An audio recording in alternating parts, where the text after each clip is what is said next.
Welcome back to the Metabolic Compass podcast, where we recalibrate your biology and help you rediscover your direction. I'm your host, Brandon Soika, formulator, researcher, and your guide through the noise. In a world flooded with health hacks, supplement stacks, and contradictory advice, most people aren't looking for more information. They're looking for something to trust, a system that holds up under pressure, a framework that still works when you're tired, overwhelmed, and your biology feels like it's moving in the wrong direction. That's exactly what this episode delivers. Once you understand why your body drifts, the next step is learning how to bring it back, not with guesswork, but with grounded, actionable principles. Today, we're laying down the operating manual, the 10 cardinal rules of the Metabolic Compass. They're metabolically universal. They work regardless of your symptoms, your labs, or your current drift. And they give you the structure to stop chasing protocols and start building resilience. If your signals feel scrambled, energy swings, cravings, restless nights, this is your checklist for clarity. Let's jump into episode 13, the 10 rules that rewire your biology no matter where you're drifting. Let's get into rule number 1. Rule number 1, start by making the body feel safe. We begin here for one reason. No system in your body works optimally when it perceives a threat. Not digestion, not detoxification, not hormone production, not repair or recovery. Your biology has a built-in priority hierarchy, and survival will always come before optimization. That means when your nervous system is under strain, whether due to inflammation, trauma, gut dysfunction, blood sugar instability, or relentless stress, your body downshifts. It begins conserving. It holds back energy. It blunts repair. It defers long-term maintenance in favor of short-term protection. So before we talk about mitochondria, inflammation, or hormones, we have to ask one key question. Does your biology feel safe enough to heal? The physiology of threat. Let's be clear. We're not just talking about stress in the psychological sense. We're talking about the way the autonomic nervous system governs nearly every metabolic switch you have.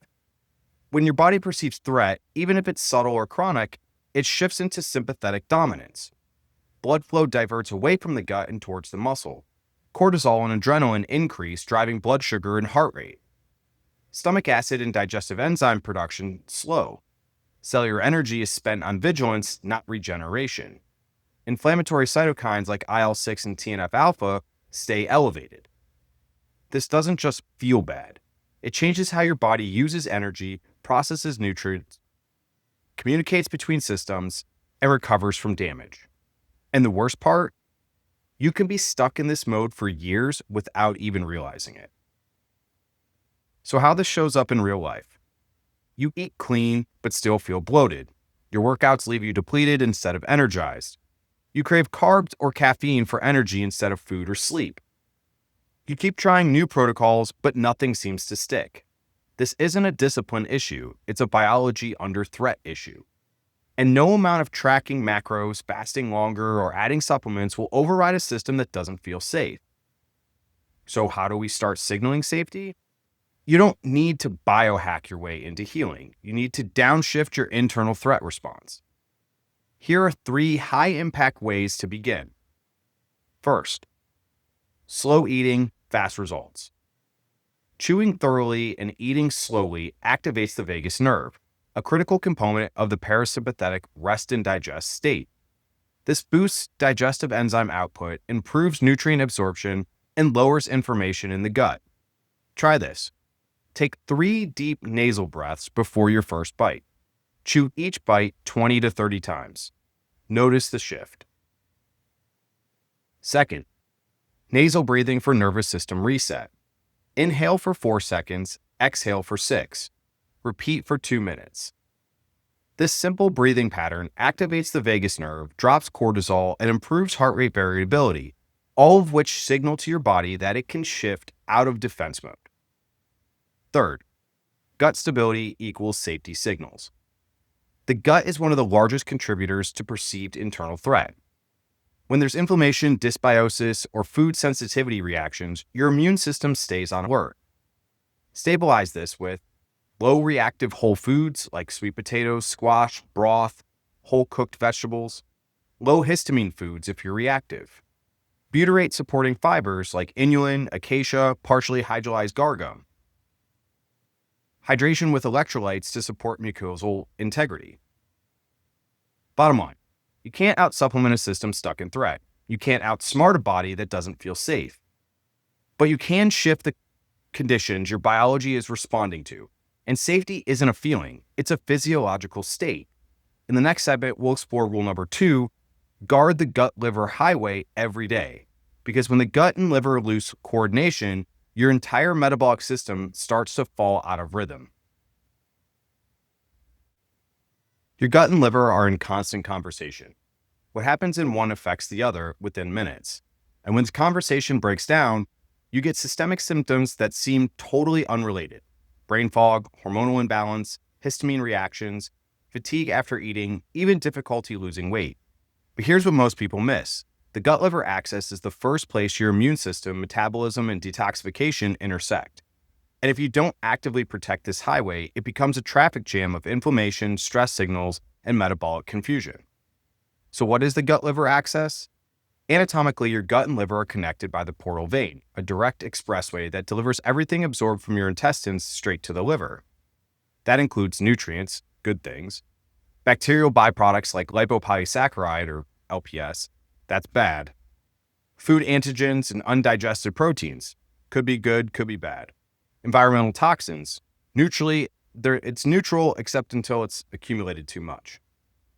When the gut barrier becomes more permeable, what some call leaky gut, those inflammatory substances get dumped into the liver before they go anywhere else in the body. And the liver has to respond.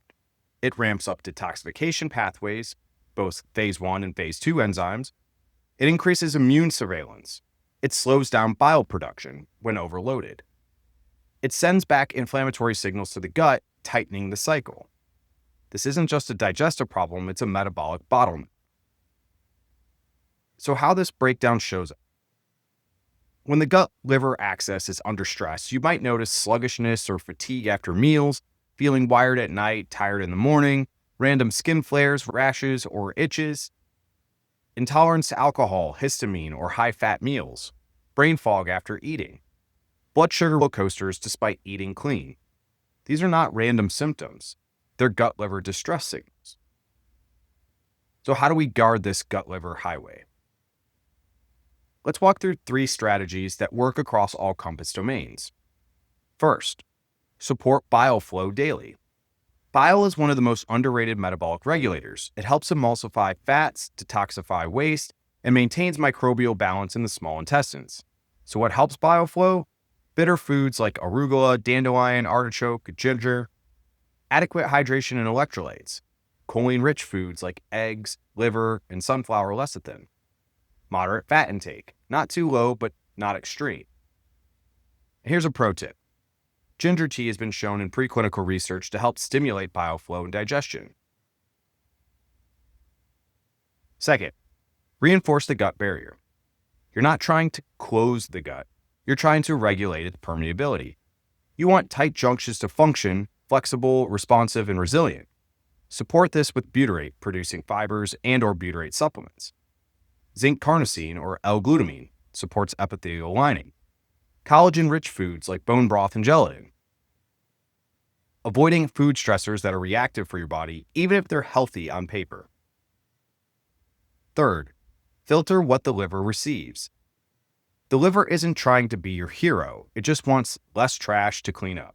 Reduce the load by eating real whole foods that don't spike endotoxins like LPS. Prioritizing protein and fiber at meals to slow absorption. Limiting ultra-processed fats and refined oils. Avoiding excess alcohol, acetaminophen, and synthetic additives. This isn't about restriction, it's about precision. Your goal is to create clean, steady input so the liver doesn't have to work in overtime. Why this rule matters no matter your drip. Whether you're dealing with fatigue, hormonal instability, inflammation, or detox overload, the gut-liver highway is involved. It's not a niche concern. It's the front gate of your metabolic system. And if that gate is wide open to inflammatory chaos, no downstream intervention will hold. So bottom line, You can't fix a communication problem by only treating symptoms. The gut-liver axis is how your body communicates between what enters and how you respond.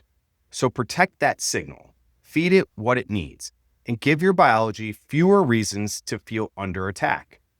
Next up, we'll talk about how food timing and macronutrient strategy can lock in metabolic rhythm. Rule number 3, front load protein, and rule number 4, tame glucose swings.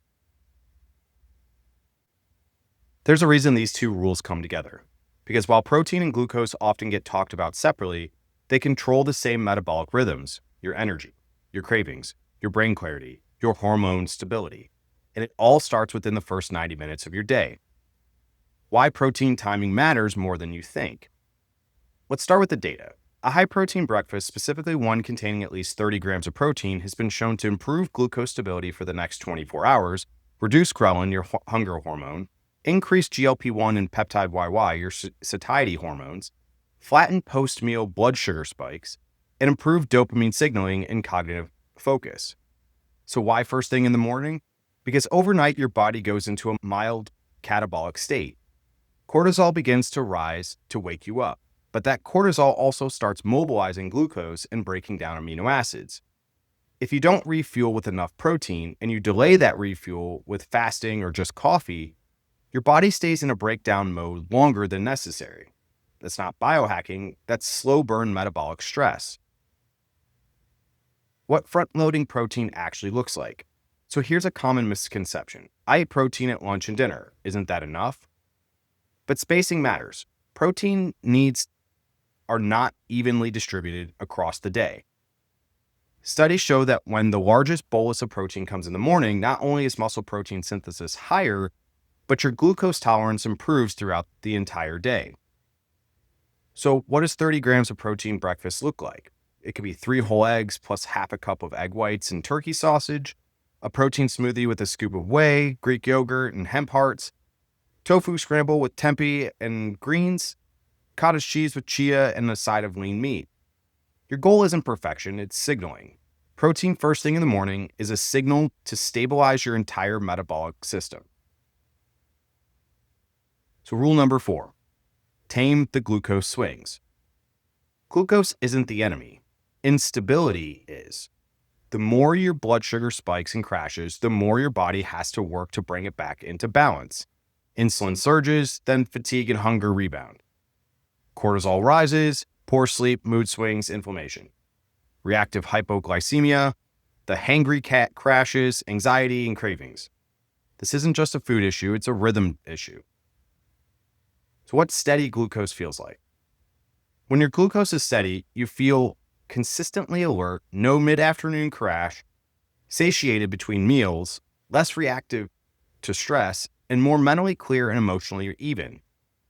If those don't describe your average day, glucose swings may be running the show behind the scenes. So some tools to flatten the curve. So let's get tactical. These tools apply across all compass domains. First, anchor every meal with protein and fiber.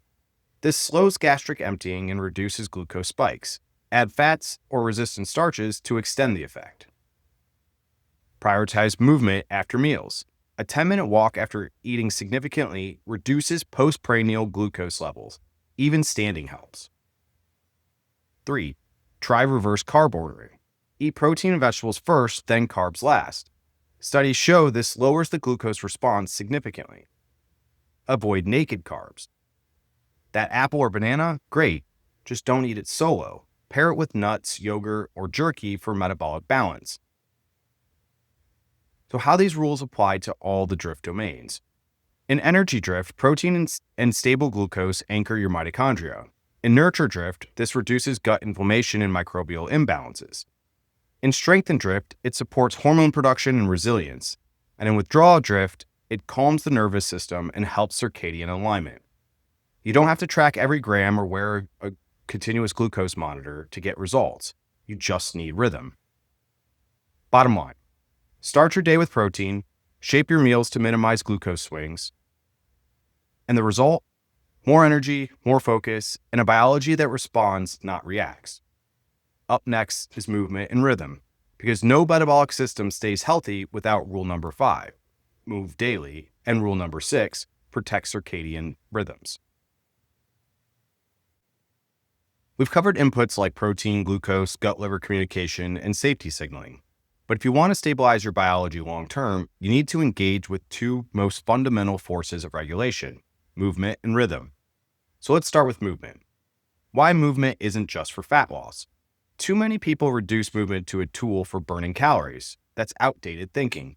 Your body relies on mechanical signals from movement to regulate blood sugar uptake, mitochondrial efficiency, insulin sensitivity, lymphatic and glymphatic drainage, and cognitive focus and emotional regulation. Every time you contract a muscle, you're sending metabolic signals, not just in the muscle, but to your immune system, your brain, and your mitochondria. This is especially critical when you're in a state of drift, when things feel foggy, heavy, and stagnant. So the science behind Move Daily. Movement turns on glucose transporters, one of which is GLUT4, in your muscles, even in the absence of insulin. That means you improve blood sugar control without needing more insulin, you reduce the likelihood of energy crashes or reactive hypoglycemia, you lighten the load on your pancreas, reducing chronic insulin demand, and additionally, myokines released by muscle contractions like IL-6 and irisin act as anti-inflammatory signals, counterbalancing the chronic inflammatory cytokines that drive metabolic dysfunction. So some practical applications. You don't need a 60-minute session at the gym. You need consistent movement inputs across the day. Walk for 10 to 15 minutes after meals, do mobility flows or stretching midday, use strength training 2 to 3 times per week to build mitochondrial density.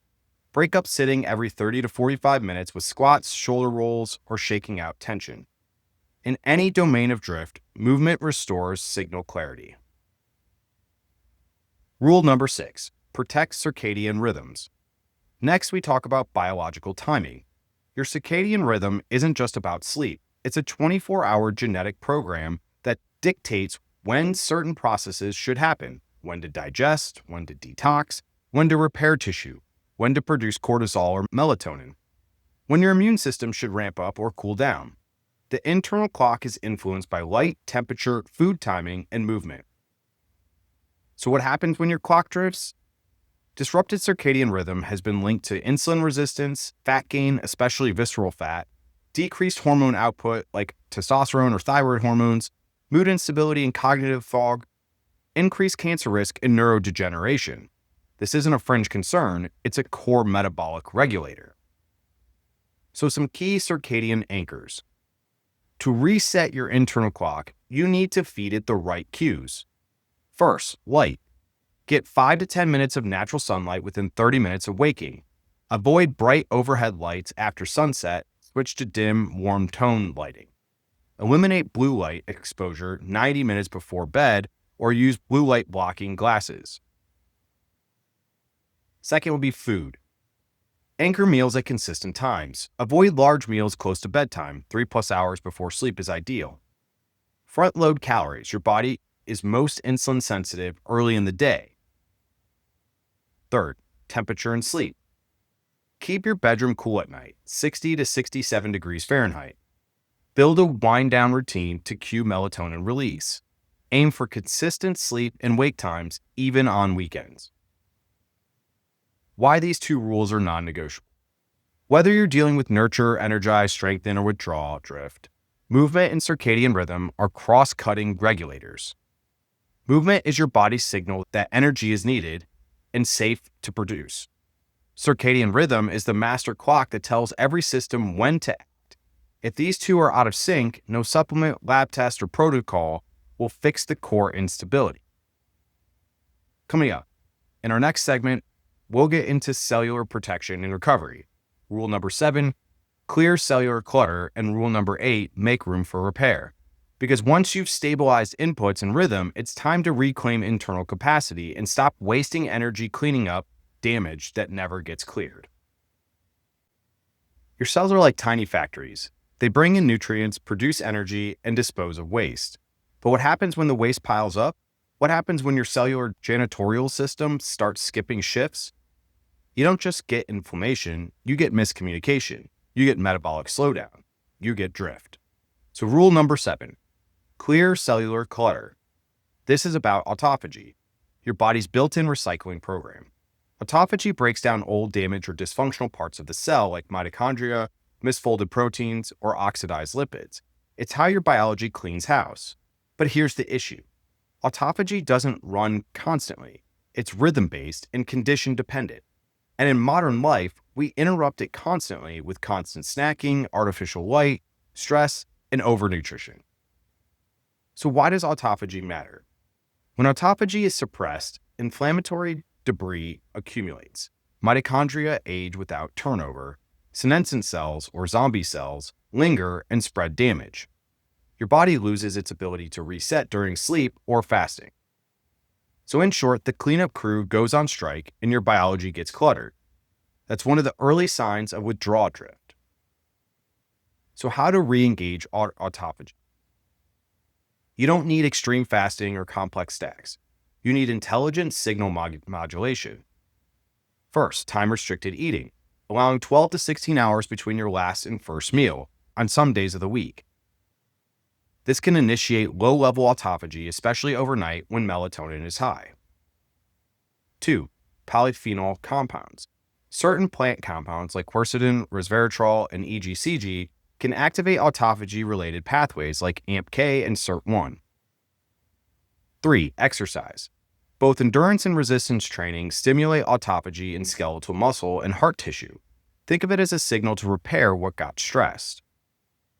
4. Sauna and heat exposure. Heat stress activates heat shock proteins, which promote the breakdown and repair of misfolded proteins, another form of cellular cleansing. Now for rule number 8, make room for repair. Once clutter is cleared, your body has to rebuild. This is where recovery capacity comes in, and it's often overlooked in fast-paced health routines. Your hormones, neurotransmitters, immune cells, and mitochondria all require deep repair windows to restore themselves. No repair equals no resilience. So what does biological repair actually require? Sleep. Not just 7 to 8 hours, but enough slow-wave, deep sleep, and REM sleep. Micronutrients like B vitamins, magnesium, zinc, vitamin A, and omega-3s all play roles in cellular membrane repair, DNA synthesis, and mitochondrial biogenesis. Inflammation modulation.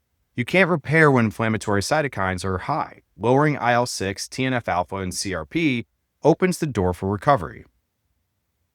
Protein repletion. Recovery requires amino acids, especially leucine, glycine, and proline. So some practical recovery builders. First, prioritize sleep onset consistently. Sleep from 10 p.m. to 2 a.m. is when your body's deepest repair takes place. This is when growth hormone peaks and when autophagy, lymphatic drainage, and tissue regeneration are most active. 2. Build in empty space. Not every moment of your life should be scheduled. Downtime, rest, unstructured time, these aren't laziness. They're neurobiological necessity. Your nervous system and mitochondria both need periods of low stimulation to recenter. 3. Cycle intensity. High-intensity workouts, long work hours, or calorie deficits all increase biological demand. If you don't cycle in lower intensity phases, your system loses adaptability. So why do these rules matter across all drifts? In nurture, repair means restoring gut lining and microbiome balance. In energize, it's mitochondrial cleanup and redox balance. In strengthen, it's hormone production and tissue regeneration. In withdraw, it's nervous system recalibration and circadian alignment.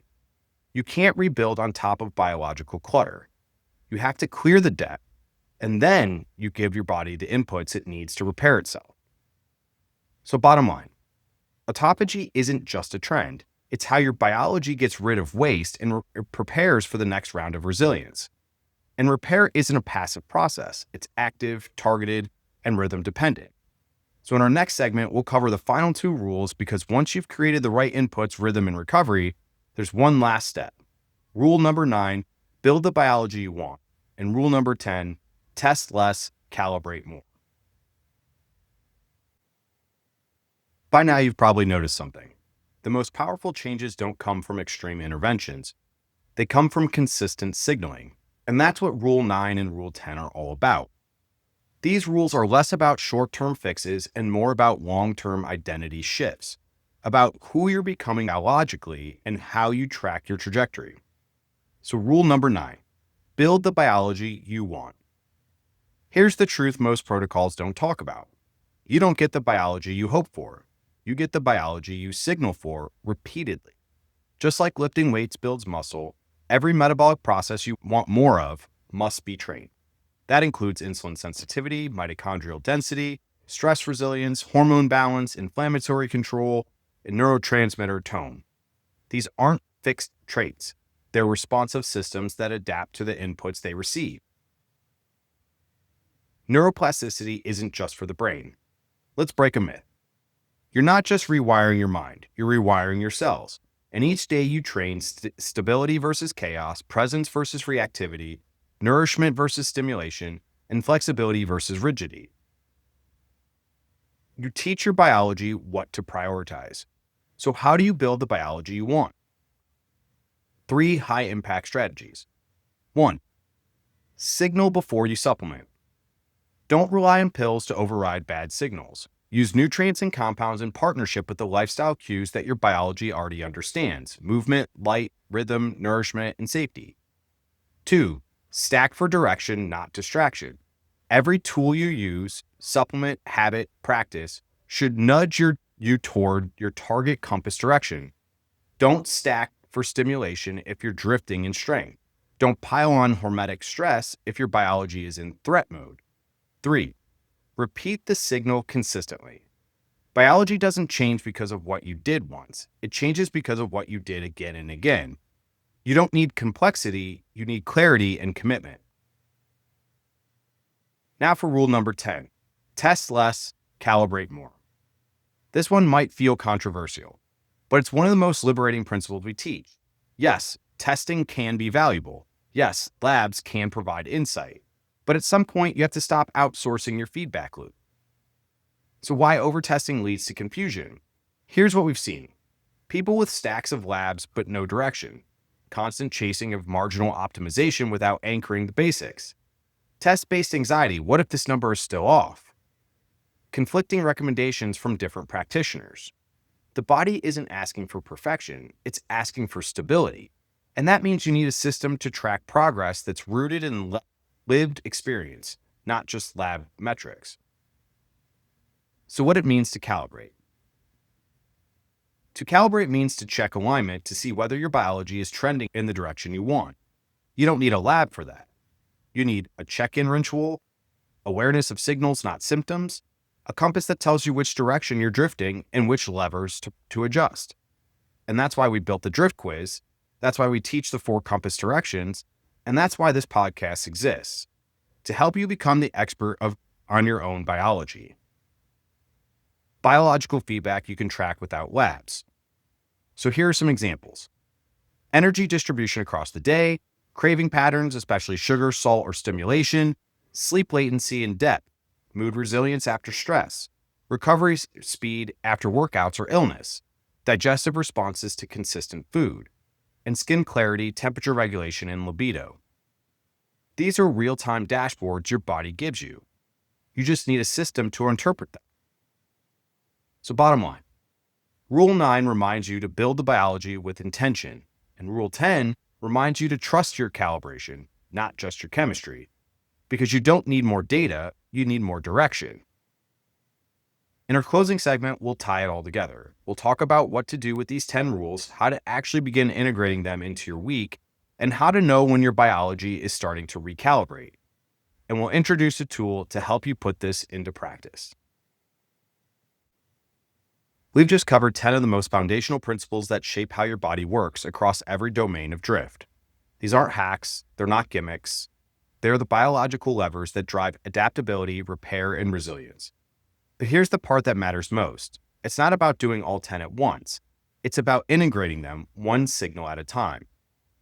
So start with the rule that speaks loudest. Don't get overwhelmed. Think back through the 10 rules. Ask yourself, which one felt like it resonated most deeply? Which one revealed something you've been ignoring or postponing? Which one feels like it could shift the trajectory of your health, not just your next lab result? And that's where you start. Because behavior change doesn't begin with willpower, it begins with alignment. When the signal you're sending your body matches what your biology needs, change feels smoother. Less like force, more like flow. Look, the metabolic compass isn't about perfection. You're not expected to get every signal right every time. What you are expected to do is pay attention to your patterns, to your energy, to your resilience, and to how these 10 rules give you a repeatable framework to get back on track without chasing trends or drowning in data. This is how you stop drifting, and this is how you recalibrate. So what's next? Revisit the compass. If you haven't already, please take the drift quiz. Now's the time. It's free, takes about 5 minutes, and it'll show you exactly where your biology is drifting based on the 4 compass directions: nurture, energize, strengthen, or withdraw. Each of these rules maps back to one or more of those domains. When you know where you're drifting, you'll know which rules to double down on first. You can take the drift quiz at themetaboliccompass.com/quiz. In our next episode, we're shifting gears. You've probably been bombarded with supplement advice, dozens of pills, conflicting protocols, expensive stacks. So in episode 14, we're cutting through the noise and answering the question, what are the 5 daily supplements that actually make a difference no matter your symptoms? We'll break down which nutrients most people are under-consuming, why foundational repletion is more important than advanced biohacking, how these 5 supplements affect every domain of the compass, and a special bonus deep dive on N-acetylcysteine, one of the most underrated multi-domain compounds available. You'll walk away from this next episode with clarity and a practical plan. Because if you're going to take anything daily, it should actually move your biology forward. And here's my final thought. You can't outsource your health, but you can be guided by the right compass. These 10 rules aren't rigid dogma. They're orientation tools. And the more you return to them, especially when things feel off, the more quickly you'll find your way back to a stable, energized, and adaptable body. Until next time, keep sending the right signals. Your biology is listening. You've been listening to the Metabolic Compass podcast, where we bridge cutting-edge science with real-life application to help you reclaim your health one directional shift at a time. To learn more, visit us at www.themetaboliccompass.com or follow us on Instagram and TikTok at The Metabolic Compass. And if you haven't already, leave a review. It helps others find their way back to alignment too. Recalibrate your biology, rediscover your direction.